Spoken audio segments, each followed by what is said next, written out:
Welcome to I Am Me podcast. I'm your host, Liz Bachman, and on this podcast, I want to celebrate you for being you. I'm super excited to sit down with my guests each week and talk about their journey, their experiences, and where they came from. So without further ado, let's dive into this week's episode. Hey everybody, welcome back to I Am Me. Today I am here with Caleb Holland. He is a really talented martial artist. He also owns a martial arts academy, and he teaches, he competes, and I just wanted to talk to him about kind of how he turned his passion into a career. He is also my brother-in-law, so that's also very exciting that I get to sit down and talk with him today. So how are you doing, Caleb? Doing real good. Thanks for letting me come on and talk. Yeah, I'm excited to talk to you today. So kind of kicking it off, I don't know all your credentials or belts that you have when it comes to martial arts. So I know you have your black belt in Jiu-Jitsu and your black belt in Tang. What other art forms do you have or do you practice? So in 2001, I met a gentleman by the name of Max Andrews, and he had started a style called Niho Kempo Jiu-Jitsu-Ryu. So it's like a Japanese jiu-jitsu system. And through him, I started learning judo, Japanese jiu-jitsu, Shotokan karate, and a sword art called Nihon Kenjutsu. And it's one of those things where I didn't understand the um, certification process of like traditional Japanese martial arts, because most of the ones I had done at that time were Korean with Tang because I had done that since 1996. And so he invited me to train with him, and through the next decade and a half, decade, I trained with him, learning the Japanese style of things. He passed away in 2013, and when he did, he left his art to me. So I went from like a black belt to a fifth degree black belt in one go, Oh, because when wow. you inherit a system, you get the highest like ranking in it that you do before you have to test, according to him with his style. So we did that. I'm someone like who likes to have their credentials in order, and so one of the things I'd like to work on over the next little bit in my training is kind of going back and filling in the holes that I have from first to fifth degree, which I think Brazilian Jiu Jitsu is doing really well. And there's a lot of older stuff like that that just I don't teach it or anything, because it's kind of a watered down version of what I think karate and jujitsu and things used to be. And so some of the stuff he taught us, I don't teach on purpose. I think Brazilian jiu-jitsu and the way everyone uses it is efficiently filling in the holes. So would love to see a merge kind of happen between Japanese jiu-jitsu and Brazilian jiu-jitsu a little bit, and the authenticity and the high caliber of training and detailedness in moves, be able to switch from just Brazilian jiu-jitsu and grappling to the traditional styles, kind of go back, and everybody look at the uh, original, where do these come from and how have we made them better since we have more technology and can study things really well now. So I met him and got certified in Japanese jiu-jitsu through him, and judo as well as a black belt. And then I teach us the sword art that he taught me as well. So did he come up with that art form, or is he just one of the people who was teaching Japanese He came up jiu-jitsu? with that art form. He trained under some other guys who had been certified through Japanese guys. And when he was one of their higher ranks in their system, we'll say he was a sixth or seventh in their system, he was like, hey, I want to add in a few of these things. And they were like, yeah, cool, but you have to call it your own thing. And so he came up with his own system of how to do things. And that's what I ended up learning. That's cool. So would you say with martial arts in general, that's kind of how it has evolved? Is people learn and then kind of start thinking, oh, I want to add this in, or I want to change this, or I think this would work better. And then because we have so many different art forms, Mm-hmm. and I know a lot of them are rooted in different cultures, Mm-hmm. but I feel like there's also a crossover and they evolve. Yeah, no, definitely. You're actually seeing that happen like within Brazilian Jiu-Jitsu and the grappling systems right now. There's Brazilian for a long time there was Brazilian Jiu-Jitsu, and then now that it's been here in America for 20 plus years, you're seeing a lot of Americans say, well, the rules are ABC. We don't like those. We don't want to do it that way because XYZ is more efficient. And so they nix whatever is the traditional thing to do that's been done for years. And they're like, well, why don't we just go ahead and, for one, like go ahead and teach our white belts heel hooks. That's a one of the forefront examples right now is like old school traditional Brazilian jiu-jitsu schools don't teach leg locks to their white, blue, and purple belts. They don't even let them use them sometimes. And I feel Mm, like over the past 5 years, with the popularity ADCC's gotten and a lot of the higher level tournaments and things that people have seen, they've been exposed to leg locks, and that was like the thing everyone used. We were one of the schools that was like, hey, we're just going to go ahead and learn this stuff and start using it. So yeah. you've got a couple schools that are saying, well, now we're kind of evolving Brazilian Jiu Jitsu into this thing that looks like a completely different animal, even though it looks similar, but the strategy, the meta is the term they use. Mm-hmm. Is very wrestling and leg locks based, and still Mm, has all the traditional submissions and things that you see in Brazilian Jiu Jitsu, but they're calling it American Jiu Jitsu because there's just no formalities behind like the kinds of moves you teach, as long as someone understands the fundamentals. So, right. like Which I it imagine, happens with all martial arts. They gotta go through a phase of it's this way. Somebody says, well, I think we could do it better if we did this or didn't do this. And then so they do their own thing and change it a little bit.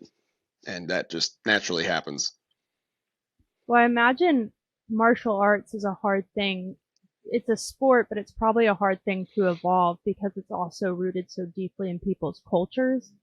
And then Hmm. you also have that it is an art form. So you have the aspect of it that's a sport, but then you have this rich cultural art aspect of it that a lot of times is rooted in tradition. Right. And when you reach a place where, hey, the tradition isn't necessarily serving us in terms of learning it anymore, Hmm. that's got to be kind of hard for that change to happen and maybe a little slower than you would see it. Because I don't feel like Yep. any other sports, maybe dance would have, it has strong roots in culture. I Hmm. know they're not the same thing, but dance has a rich historical and cultural background. So that would be the only sport I could really think of that as it evolves, but you don't really have the Hmm. traditions Hmm. component of dance. So I I'd, don't know if I'd agree there's a with that. question in there. Um, Yeah. like you have a lot of different international cultures that have all cultures have their own form of combat. The way I explain it to students is if you think of fighting and combat and even grappling with its own, but if you think of fighting and combat as a tree, how to do that efficiently, how to do it with the best results, how to do it one on one, army versus an army, nation versus a nation, whatever it is. Combat is a tree that we're all looking at, and some people are, you know, they're trying to sit under the tree and use it and climb around it and explore it, and then other people are. This is how I relate. Like some styles, not to put any style down, but there are styles that are I think watered down a lot.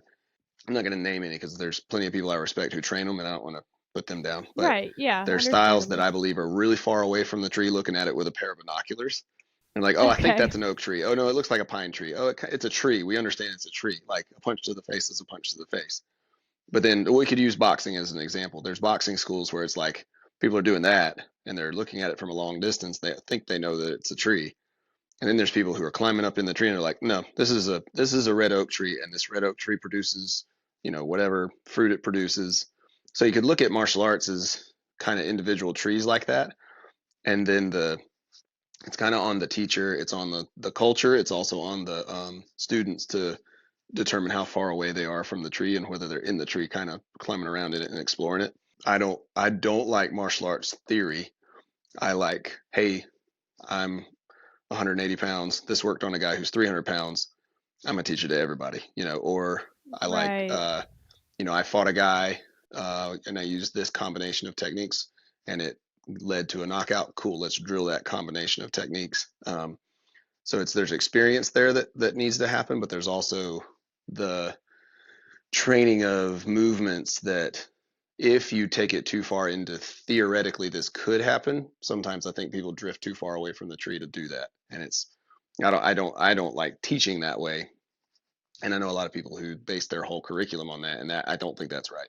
You have people who are not necessarily showing up to even compete. They're just Right. wanting one to do this as exercise community. They enjoy it, but also you want to walk away with some self defense or something useful that you can use out in the real world, not Right. letting all the perfect pieces fall in a row. Right. That's not going to serve you in any type of real life Hmm. threatening situation. Yeah. I mean, there's not a So, lot of other places you can go and like. I mean, I don't know about soccer, but it or basketball, even football. Like you can't learn that sport and then turn it right into a marketable skill after you become proficient at it. You either keep playing football or you coach football or you don't, and that's it. And that right. Yeah. percentage wise tends to lead to people who did football, they quit, and then they look back in the glory days. Oh, when I did football, I did blah blah blah. And I don't think a martial artist ever quits being a martial artist unless they make that choice. So people who say, well, when I was 25, I could do blah blah blah, they could still do that thing that they're saying. They could continue training it if they continue training. So, um, That's a great way to look at it.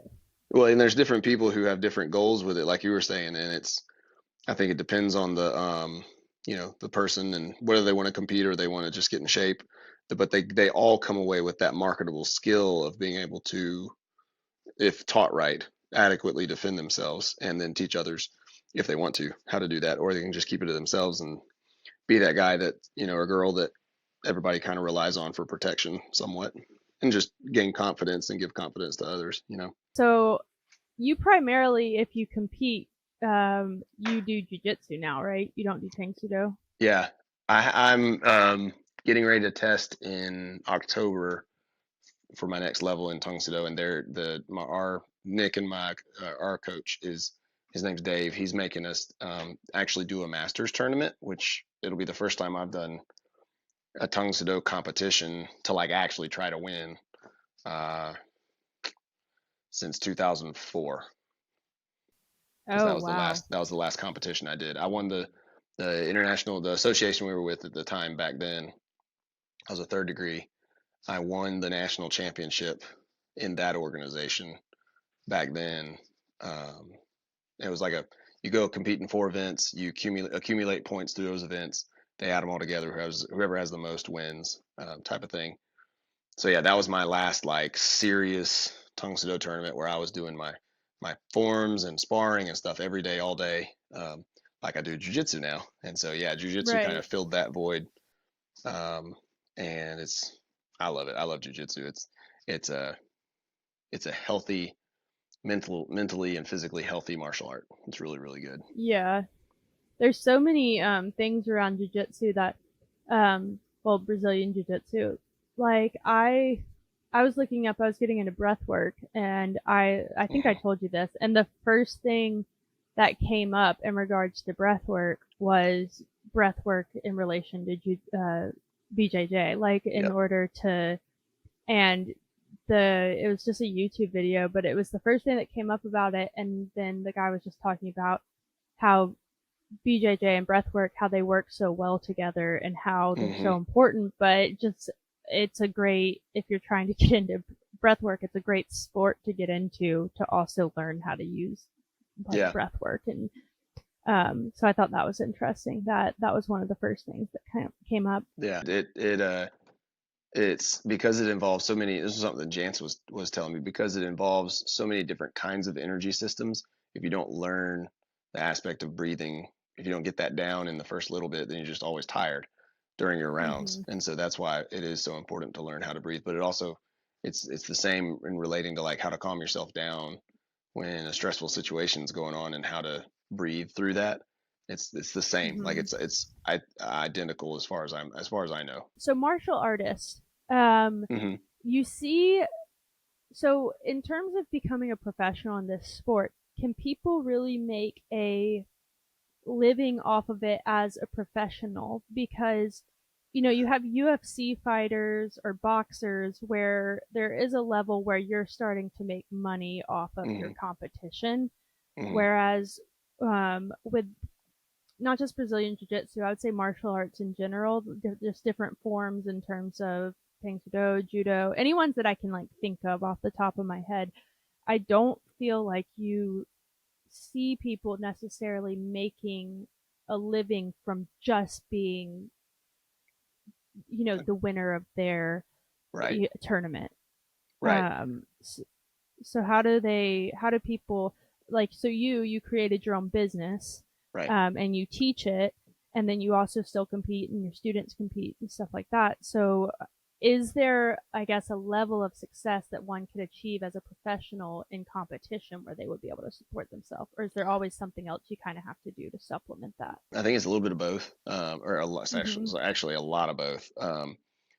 The number one way in Brazilian Jiu Jitsu, at least, because that's my like field. I don't know about like professional karate, like karate competitions where they go do forums for the Olympics now. Mm-hmm. I can't speak to that because I don't know.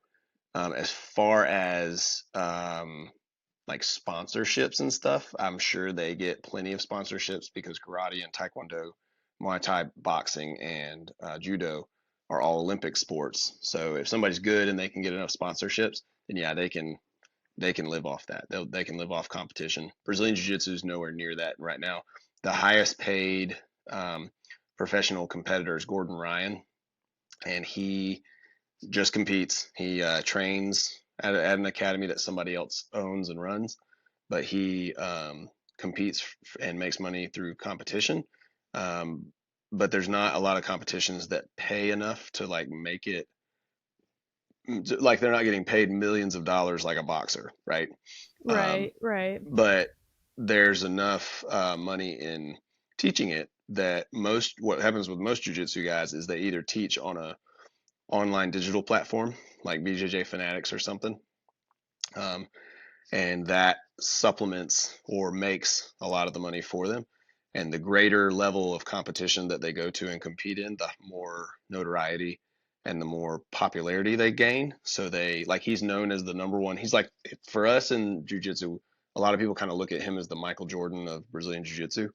Okay. He's the one who's made it get into the UFC Fight Pass for ADCC for no gi. He's the one who it's kind of been the forerunner for making competition Brazilian Jiu Jitsu become a livelihood for some people. But even Okay. if you think about it, like he doesn't have when he does matches, he doesn't make for one match. He doesn't make more than I don't know maybe one match is like I don't know, 40,000, $50,000. He doesn't, it's not Okay. the kind of pay you see in the UFC now and Right. that you see Yeah. in boxing, especially.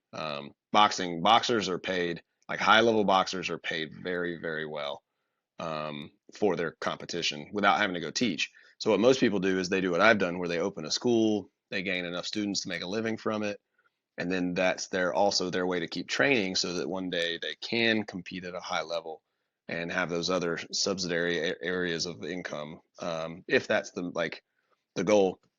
What I'm also finding as someone who owns a school and cares a lot about their students, doing both is very, very hard, and one will lack if the other one doesn't. So, like when I'm really focused on competition and I'm training hard and getting ready to compete in a match or something, the business not falls behind, but has there's no balance there.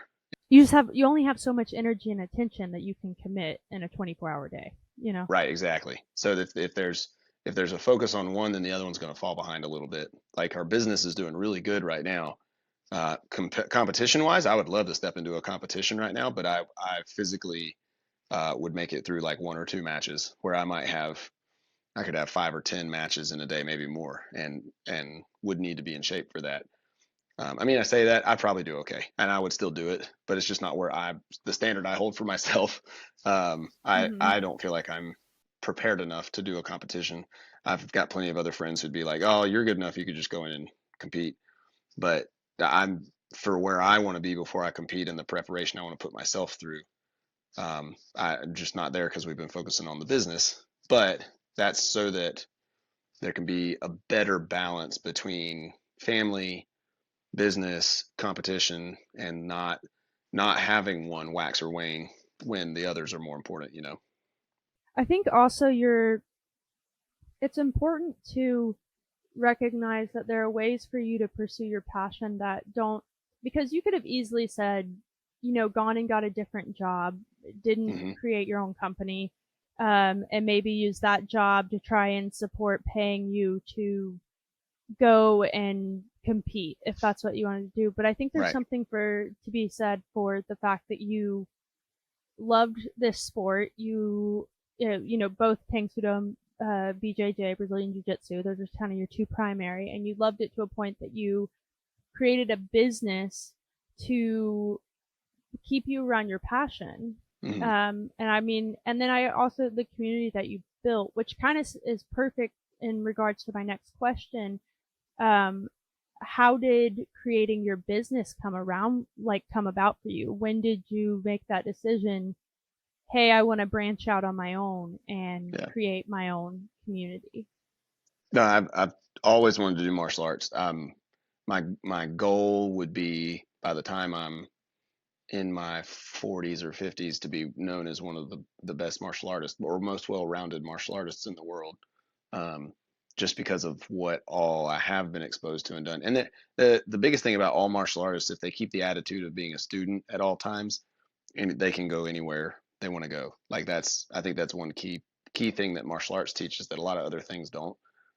Is that Mm, you're always a student. Like I might be the top guy in the room, but there's always going to be another guy I can learn something from who, whether it's one of my students or it's a visitor or it's me going to another school, I'll always be able to, you know, learn a different way to do something that I've always done a certain way. And I think if you have that mindset in all things, including opening a business or running, you know, doing something that you're passionate about, um, I think that that's a huge mindset to have.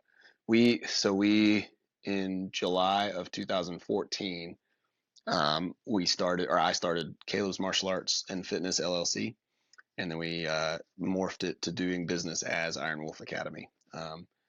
The Iron Wolf Academy was a name that um, the people who owned the academy before I did, one of the business partners to help me come up with it, they actually bought the rights to it and all that, and then I bought the business from them, created my own LLC, and legally bought the rights to use that name as for my lifetime. So I was in college. I was a senior and was doing horrible at college, and so technically I'm a college dropout, which I'm okay with. I might go back and finish sometime. I might not. I don't know.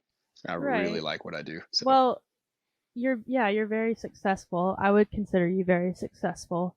thanks. Um, Oh, yeah, and I feel like your success just grows, which is really exciting to watch and to see. Just from the time that I've known you, like moving to a bigger studio, your classes are much larger than they were in the beginning. Like just in the Lord, how long have I known you now? 6 years? 7 years? since How long have you been with? 2017. But yeah, it's just been really exciting. Like you've grown so much, and I would consider you incredibly successful where you are even now. But I think you'll just grow more and more. So, Hope so. I mean, I a college dropout. I'm just kind of like, yeah. There's people who are Yeah. college dropouts, people who are high school dropouts. I think it just depends on your vision, your goals, and how much work you're putting into it. Those titles don't really, Right.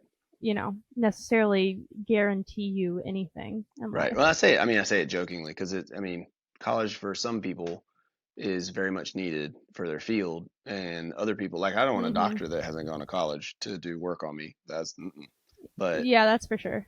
but somebody who has gone to jujitsu college, you know, they can be successful in what they do without a degree, as long as they maybe, you know, learn from someone who's got a business that's running well. And that's the great thing about Christian is he has results, both this long list of actual jujitsu accomplishments that are huge, but he also has this long list of business accomplishments that are huge as well. And like at one time, I think he had an academy that was 10,000 square feet, and this was all pre-COVID. Um, I want to say he was 500 plus students. I don't know exactly what number, but he had at his academy training throughout the week 500 people, or throughout the month 500 people, and that's a lot of people to be able to communicate with, manage, teach, all that kind of stuff through all the different programs that they had. Um, and that's it's just to be able to be under somebody like that is a huge honor. But I think anybody who they're passionate about something, they've definitely got to find um, the holes that they have and fill them in so they gain experience, and they if they really want to be successful with something they're passionate at, because you can be passionate about something and keep learning it and training it and doing it and whatever, and not grow it as a business. But if you definitely want to use it as a business, you want to take the time to learn to do it smart so that people are like, oh yeah, that person's legit, or that person runs a successful business, or whatever it is. um, versus, oh, they're just really passionate about it and they just, they do it all the time because they're obsessed. Well, yeah, yeah, but how successful are they? They might be obsessed and that's Mm, great, but what have they done with it? What legacy are they going to leave behind? What are they doing right now? How are they growing? Things like that. Um, that's what I look for now, instead of um, kind of that trust but verify. Instead of just trusting what someone says about something, I always try to go to okay, what's their rap sheet? What have they done? Do they have facts behind them that back up what they're saying to do? Right. And people look for that authenticity of someone practicing what they preach. People look for that and they respect it. Um, and I think that's something that the the martial arts community and fitness community in general, but because we technically fall under like the fitness business, the fitness community, I would say, like, you want to you don't need to follow someone just because they have a six pack or a really cool Instagram profile. You want to see their yeah, results. you And get into that trouble too. yeah, and then on the flip side of that You, coin, you don't want to follow someone who has a lot of head knowledge but doesn't put it into practice. There's hmm there's both those yeah, sides of the coins of, well, this guy is ripped, jacked, he must be doing something right. Well, he could just be working out every so often and be roiding up and not eating anything. And yeah, that's not experience. But then you have the other side of the person who might be a great trainer, they might be a good, and this happens in martial arts all the time. There might be a great teacher and a great coach, but they are out of shape. They are not able to perform. Not able to. That's why I want to keep competing even into my like old age eventually. Is I don't yeah. want to expect my students to do something I still can't. Um, and Mm, that's not a standard for anybody else. That's my own standard. But like if I tell a student, hey, do a 360 hook kick, well, first question they're going to ask me is, okay, show me. Then that mm, I want to be able yeah. to show them that. And if somebody doesn't ask me that, then I'll be like, hey, do you want to see it? And so I have a lot of respect for people who they have that side of the coin down, of both the head knowledge of, they've educated themselves, they've done the homework on things, but they also have put the physical work in to show the results of what they practice, what they preach. So And I love what you said too, because all this stuff applies to anything really outside. It doesn't have to just be martial arts. It's right. anyone starting a business. And I was going to ask you, one of my questions, what would your advice be to anyone wanting to start their own business or pursue their passions to a point of turning it into a career? But I think everything you just said answered it. I There really you go. think that answered that question. I was just gonna say, the only thing to add to that is, this is something I know I do, and I have to work on still, is um, trusting without verifying. I'm a very, if somebody tells me to do ABC and I don't know them very well, I've gotten better at saying, okay, uh, I need to look more into that before I make a decision on it. Yeah. Versus like, well, actually, before meeting your sister, I would have just done, if someone had a position of authority over me, I would have just done whatever they said. And I think my attitude about that has shifted. So if somebody wants to take something they're passionate about, this is so they don't get burnt out and so they don't get burned by someone. They no matter what, someone who has a high caliber, rap list, or is just getting started, whatever it might be, always, always, always trust but verify. Say, hey, I appreciate what you told me. I'm going to look more into that, and then Hmm. use it to the best of their ability for what they need it for.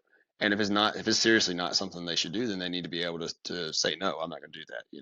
I Yeah. think, I think that's something we've gotten better at. And it's definitely been one of the things that's helped our business grow is cutting out some of the things that we don't need that was just too much, because sometimes less is more.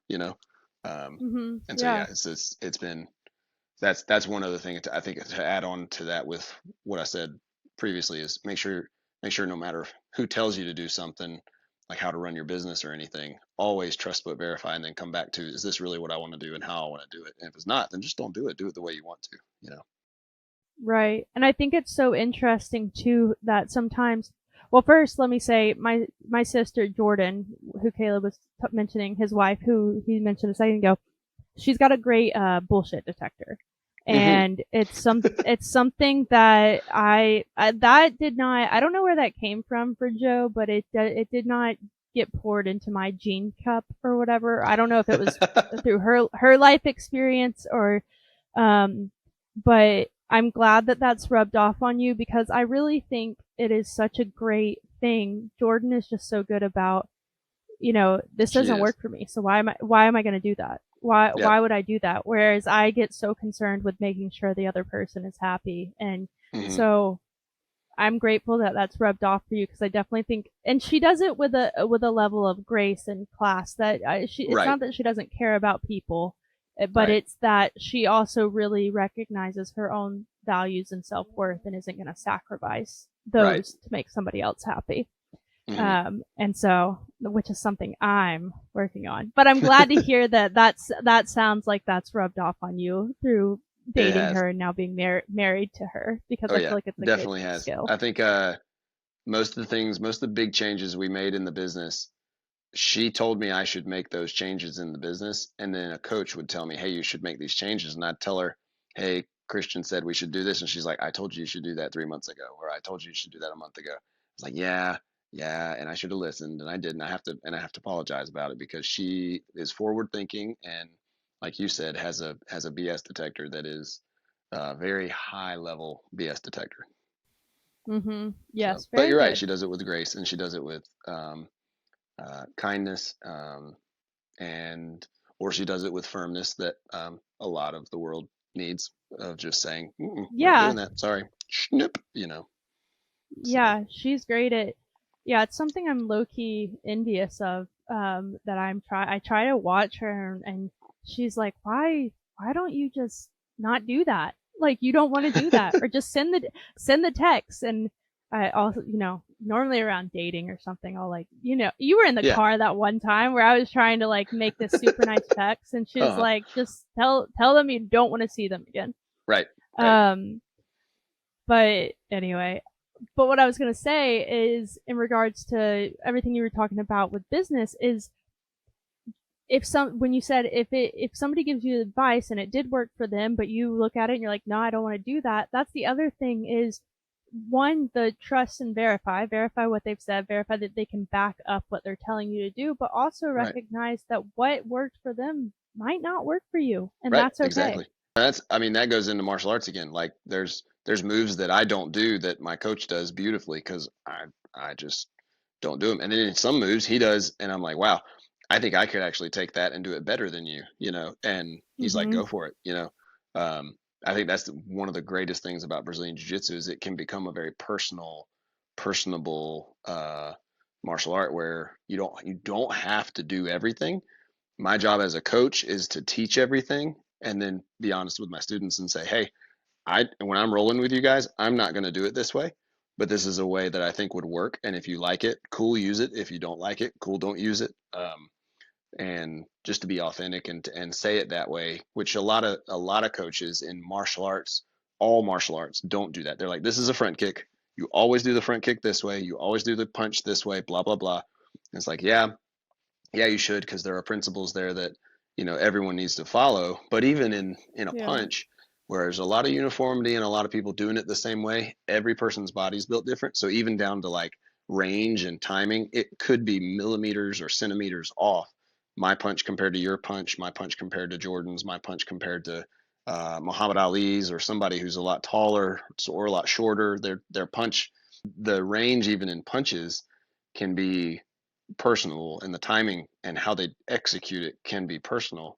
Um, and that's, I think, I'm finding out now is a great thing about martial arts. And it leads back to the beginning of our conversation of why there are so many different kinds of styles, why there are so many different, it's just because people, well, I think the greatest way it was explained is martial arts is military or combative show of expression, right? So we don't all Mm, paint the same painting when we do art. Some people have abstract right. art, which I don't understand. Some people might look at Brazilian Jiu Jitsu that way and be like, wow, that's really weird, Mm-hmm. especially some of the no gi stuff we do. And then some people are like, oh, it's boxing. It's very, there's six punches, boom. And it's just, I understand these six punches and I make them work from everywhere. And again, it gets into that with business as well. Just, you can really, in the world we live in, we can do what we want, how we want, and then take advice from other people when it did work. If it didn't work, cool, and kind of do our own thing and be creators of something. Um, and I think the level Right. of understanding of that is what makes martial arts so beautiful as a sport, hobby, whatever you want to consider it. No, I really like that. I also like how passionate. I know you're passionate about it, but it's just fun to hear people when they get excited about, what they're talking about. Okay, kind of the last question I have for you, just wrapping up the interview, is where do you see Iron Wolf Academy in the next 5 years? What's kind of your big thing that you want to do in terms of growth or your next big goal for the academy? We just rebranded our logo, so that was one big step. Jordan did a lot of Mm-hmm. awesome work on that. She just took us from 1990s martial arts look to a more modern look, which I was really excited about and really appreciated that she pushed us to do that. And it's really neat having like a teammate to do these things with, because for so long I've done it by myself and never would have done that because I like my old logo and I'm selfish. And so she was like, "No, we should do this," and I think even more selfish about this new one because I'm like, well, I don't ever want to change it again. It looks so good. Yeah. Um, but so in 5 years, the what was the first step? We went through the rebranding. The next step is going to be expansion of our gym. Um, I don't know what that looks like. It could be a few things. It could be merging with Jance and being in the same building as him. It could be having our own standalone building in its own area, buying our own property, um, renting a spot out of there to other people while we can grow and expand, and then eventually just kick people out and take over the whole building. Gotcha. I say Gotcha. kick out gently. Yeah. Help them When grow their their lease is up. business. Yeah, help them Right. grow their business, and when they get too big for our spot, kick them out. We'll just move into it. But own the building. There you go. That's kind of that's I like that because it gives me control of the business a lot more than renting from someone else. So that's more where I'm Mm-hmm. leaning, and I like it. It also allows us to change things when we want and not have to ask permission. Um, Gotcha. Yeah. so that's kind of the first next big step is expansion, and that somewhere in there, get back into competition myself and gain a world title. I've got some guys. Well, Jance is going to go compete at the ADCC trials, and it's the first time any of us have been, so it'll be like kind of the step in to see what that atmosphere is like. A lot of my friends have gone, uh, so next year I'm planning to go do that, the ADCC trials, and just get in there. If we get it, Yeah. if we medal, then we might go to the trials, or we might go to ADCC. Cool, if not, cool. Just kind of Now, step what back is into what the. is AD what is ADCC? So sorry, ADCC is the Abu Dhabi Combat Club. It is the Olympics of grappling. It's like the tournament of tournaments that everyone, you can't get it, you can't register and go to ADCC. 2 years prior to the actual ADCC competition, they do trials in Europe, Asia, South America, and they do two of them in the US, one on the East Coast and one on the West Coast. If you medal at the trials, and I think it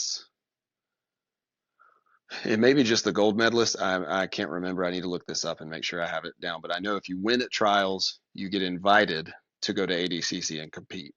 And that's so it's like you fight all the guys who want to get to the top, and then they take the top and they just take the foam off and bring it into the actual ADCC event, and that's where all the best guys compete.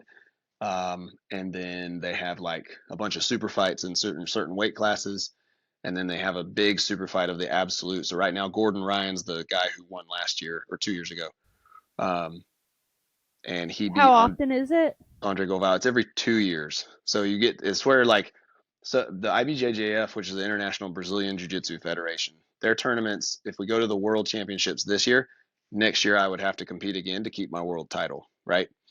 ADCC, you compete, you get it for 2 years. You get paid, you get a lot of sponsorships. It's just a much more prestigious tournament to compete in. And everyone, all the good grapplers want to go compete at it. So everyone right now, especially, is working really hard to go to trials and compete. And it's just one we're new to. We haven't ever been. We should have probably gone in the past, but I I want to go next year. We've got a lot of people from Georgia that are friends of mine in other schools. That's actually one of the cool things about tournaments outside of your own state that are like world level tournaments. A lot of the people from Mm-hmm. the same state, if you're friends, they kind of hang out together at the tournaments. That's My cool. first world championship nogi tournament that I went to was the 2018 nogi pans, I think. Nogi Pan Ams, and it's where Gordon Ryan got like slapped around a bunch by a guy named Cyborg. I was there. It was awesome. It was one of the coolest events I've ever been to. But everybody from Georgia kind of all hangs out together, and it's like you're your own state's team, kind of. I was That's bummed because I cool. didn't have an actual team that I went with. I just went by myself. So I would encourage anyone in Brazilian Jiu Jitsu, if you ever want to go compete at a big tournament like that, have a team to go with. Don't go lone wolf. It's Yeah. not fun. It is fun. It is fun. It's just from the competition standpoint, it can be hard. So go with a team, go with some friends, and you're going to hear a lot of Brazilian Jiu Jitsu guys talk about how their team did this, their team did that. Man, we all do Brazilian Jiu Jitsu. It's one of the most well, for some schools, it's one of the most welcoming communities that there is. Um, as far as I've experienced with most schools, the schools that are toxic in that area, you don't really hang around anyways, and they don't normally allow you to hang out with them, so it's not really that big a deal. But Oh, okay. the schools that like me and the guys from Megalodon hang out at tournaments, the guys from X3, the guys from some of the guys from SBG, we'll all hang around and chat and drill together if we need to at big tournaments like that, just because we know each other. Um, Yeah. so yeah, that's the one of the big events we want to go to is the ADCC. So somewhere in the next 5 years, have an ADCC competition under my belt. Whether it's a medal there or not, just go, multiple years, Yeah. and then compete at Masters Worlds, the Worlds Championships, Pan Ams, a lot of the big tournaments. Try to get into them again instead of the local ones. Do the local ones as like a warm up kind of. And then my Yeah. students want to go do the local ones because they don't have to fly to California or Las Vegas or something. So anybody who's like, hey, I want to do the one in Swanee, Georgia, called New Breed at the Swanee Sports Academy. If they're like, hey, I want to go do that, I try to go coach them, and they usually gain a lot of great experience from that. It's the tournaments are funny because you learn 100% what not to do or what to do better. And so the next week after a tournament, if they come in and train, they already have been processing how they messed up or how well they did in their mind. And they are already much more of a challenge the week after a tournament, that's always fun too. So yeah, that's Yeah. kind of 5 year goals with the academy. Um, so yeah, that's forward thinking, kind of what we're looking at. There's going to be a lot of fun stuff in there as well, with family and different things too. So we'll see what all happens in 5 years.